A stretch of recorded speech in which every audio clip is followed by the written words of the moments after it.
Hello hello good morning साथीहरू नमस्ते म चाहिँ चितवनबाट हजुरहरूलाई चाहिँ स्वागत छ मेरो मिनी भ्लगमा। आज भने मैले मुलाको चानाको तरकारी पकाउँदैछु साथीहरू। कोले खानु भएको छ कमेन्ट गर्नु होला। मलाई चाहिँ एकदमै मन पर्छ।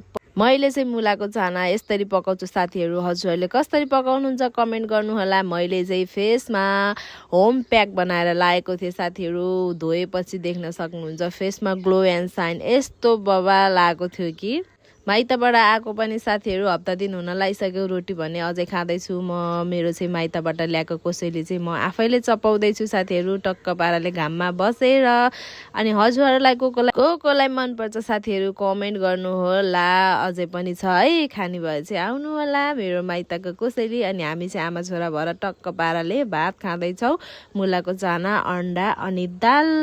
अनि त्यसपछि आज चाहिँ हाम्रो 25 गते बुहारी कोस पनि थियो। छिटो खाना खाएर चाहिँ यता कोसतिर बसेँ। अनि दिउँसोको समय झरी परेको के गरेर मनाउने त भन्दा आज चाहिँ मोमो खाएर मनाउने ल भनेर चाहिँ हामी मोमो खाँदैछौँ साथीहरू। मेरो भिडियो चाहिँ हिजोको आजको भोलि भएको छ, त्यसलाई चाहिँ माइन्ड नगर्नु होला। केही समयको लागि चाहिँ त्यस्तै भइरहेको छ। अनि यता चाहिँ मोमोको अचार यस्तो दामी भएको थियो कि साथीहरू टक्क पाराले धनियाँ हालेर यस्तो मिठो। अहिले पनि बोल्दा मलाई मुखमा पानी आएको छ कि त्यो अचार सम्झेर साथीहरू। आजको भिडियो यस्तै नै भयो साथीहरू। By by.